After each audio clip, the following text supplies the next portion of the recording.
ሰላም ቤተሰብ እንዴት ናችሁ? እንዴት ከረማችሁ? እንዴት አረፈዳችሁ? በሁሉም የዓለማችን ክፍል ላይ የምትገኙ ቤተሰቦቻችን ሰላማችሁ ይብዛ። ዛሬ ቸልሲ ከአስተናገደው አስከፊ ሽንፈት መልስ በካራባኦ ካፕ ወልቭስ ጋር ይጫወታል። ዛሬ ምሽት 4:45 ቸልሲ ከወልቭስ በሚያደርጉት ጨዋታና በሚኖረው አንዳንድ የተጫዋቾች ቅያሬ ዙሪያ ቆይታ የምናደርግ ይሆናል። አብራችሁን ቆዩ። ከዛ በፊት ግን ለዚህ ቤት አዲስ የሆናችሁ ሰብስክራይብ፣ ላይክ እና ሼር በማድረግ ቤተሰብ ሁኑ። መልካም ቆይታ። በካራባኦ ካፕ ከዚህ በፊትም ቸልሲ ከሽንፈት መልስ በካራባኦ ካፕ ማገገሙ ይታወቃል። አሁንም ከሰንደርላንድ ሽንፈት በኋላ በመሃል ካራባኦ ካፕ መኖሩ በአሸናፊነት ስነ ልቦና የዛሬውን ጨዋታ ማሸነፍ የሚችል ከሆነ በአሸናፊነት ስነ ልቦና በቀጣይ ፕሪሚየር ሊጉ ላይ መገኘት ይችላል። ስለዚህ የዛሬው ጨዋታ ወሳኝ ነው የሚሆነው። ግን እኔ አሁንም ስጋት አለኝ። ምክንያቱም ኤንዞ ማሬስካ ዛሬ ምናልባት የመጫወት እድል ላላገኙ ተጫዋቾች እድል ሊሰጣቸው እንደሚችል ይሰማኛል። ግን ደግሞ ከዛ በላይ በፕሪሚየር ሊጉ ከሽንፈት የተመለሱ ዋና ተጫዋቾች ገብተው ዛሬን መጫወት እንዳለባቸውና ወደ አሸናፊነት ስነ ልቦና መመለስ እንዳለባቸው ነው የሚሰማ። ይህንን ማድረግ የማይችል ከሆነ ግን አስቸጋሪ ነው የሚሆነው። በተለይ ዛሬ ከወልቭስ ጋር በሚያደርገው ጨዋታ ሽንፈት የሚያስተናግድ ከሆነ ለተጫዋቾቹም ለስነ ልቦና እጅግ በጣም መጥፎ ነው የሚሆነው። ስለዚህ በዛሬው ጨዋታ ምናልባት እነ ቦናኖቴ ቤስቶ ነው የመጫወት እድል ይኖራቸዋል እና ኤንዞ ፈርናንዴስ ሊያሳርፋቸው ይችላል። ምናልባት እነ ጊተንስ፣ እነ ስቲቫው፣ እነ ጋርናቾ ዛሬ ሙሉ የመሰለፍ እድል ልክ እንደ ባለፈው ሁሉ ሊያገኙ የሚችሉበት አጋጣሚ ይኖራል። ስለዚህ የዛሬውን ጨዋታ የግድ ማሸነፍና ወደ ጥሩ ስነልቦና መመለስ መቻል አለበት። በሰንደርላንዱ ጨዋታ እጅግ በጣም የሚያበሳጭ ውጤት ነበር። ምክንያቱም ማሸነፍ የሚችለውን ጨዋታ ነው ቸልሲ ነጥብ የጣለው። በዛ ጨዋታ ላይ ሁሉም ተጫዋቾች በሚባል ደረጃ ጥሩ አልነበሩም። አጠቃላይ አርፎ የመጡትም ተጫውተው የመጡትም ተጫዋቾች ጥሩ አልነበሩም።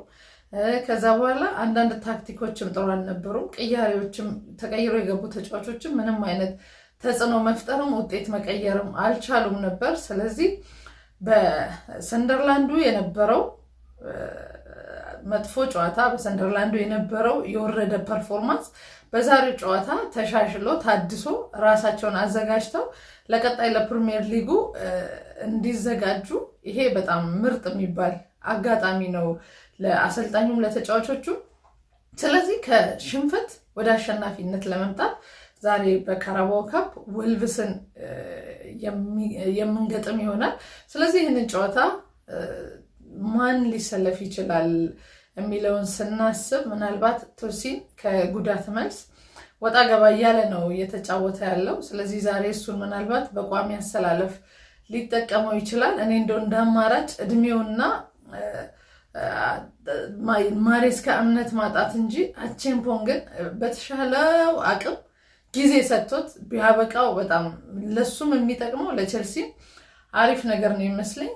ምክንያቱም ከኳስ ጋር ያለው ምቾት፣ ኳስ እንደፈለገ ድሪብል እያደረገ የሚጫወት ለፕሮግረስም መስርቶ ለመውጣትም የማይፈራ በእርግጥ ከኋላ ካሉ ተከላካዮች በአጠቃላይ ለቼልሲ ኮልዊል ከተጎዳ በኋላ ቶሲን አድራባዮ ነው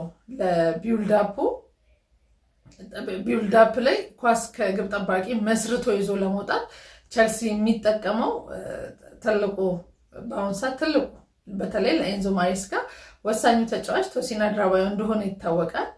ምክንያቱም ቢውልዳፕን የሚያስጀምረው እሱ ስለሆነ ማለት ነው። ስለዚህ አቼምፖንግም እንደዚህ አይነት እድሎች ቢሰጡት የተሻለ ነገር ማድረግ እንደሚችል በተለያዩ በጨዋታዎች አጋጣሚ እናየው ነበር። ድሪብል ሲያደርግ ምንም ነው የማይፈራው። ኳስ ይዞ ወደፊት መሄድ ይችላል። ድሪብለር ነው፣ በኮንፊደንስ ነው፣ ምቾት ያለው አጫዋት ነው የሚጫወተው።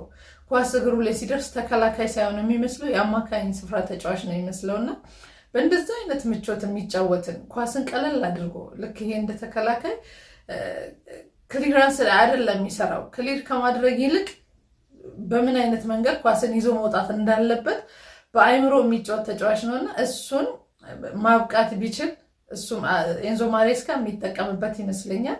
ምናልባት እድሜ ይሄ ፊዚካሊቲ ላይ ምናምን የተወሰነ ችግሮች ሊኖሩ ይችላሉ ከቶሲን አንግል ካየነው ማለት ነው። ከዛ ውጭ ግን አሪፍ በጣም አሪፍ ወጣት ተጫዋች ነው አቺምቦክ። ስለዚህ ዛሬ ለቶሲን እድሉን ሊሰጠው የሚችልበት እድል ከፍተኛ ነው። ጆርጌንሰን ነው ግብ ጠባቂ ላይ ሊገባ የሚችለው ከዚህ በፊት እንዳደረገው ማለት ነው። አማካኝ ስፍራ ላይም ላቪያ ቦናኖቴን ምናምን ሊያጫውት ይችላል። ጉስቶን ምናልባት እሱ እንደለመደው ከሴዶን የሚያሳርፍ ከሆነ 6 ቁጥር ላይ ዛሬም ሊሞክረው የሚችልበት እድል ይኖራል። ግን ከሽንፈት መልስ ስለሆነ ደጋፊው በተለይ በቀደሙ በሰንደርላንዱ ጨዋታ ልክ ሁለተኛው ጎል ሰንደርላንድ ሲያስቆጥር ስቴዲየሙን ለቆ ሲወጣ ነበር። የቸልሲ ደጋፊ በእንደዚህ አይነት ባህሪ በፍጹም አይታወቅም።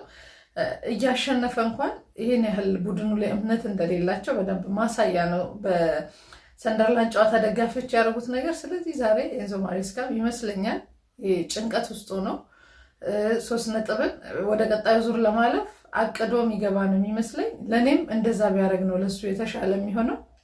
ግፋቢል ጨዋታውን ፈርስት ሃፍ ቀድሞ መግደል ከቻለ እንኳን በኋላ ላይ ተጫዋቾችን ማሳረፍ የሚችልበት እድል ስላለው እንደዛ ቢያደርግ የተሻለ ነው የሚመስለኝ። ስለዚህ ያንን የማያደርግ ከሆነ ለሱም ከባድ ነው የሚሆነው።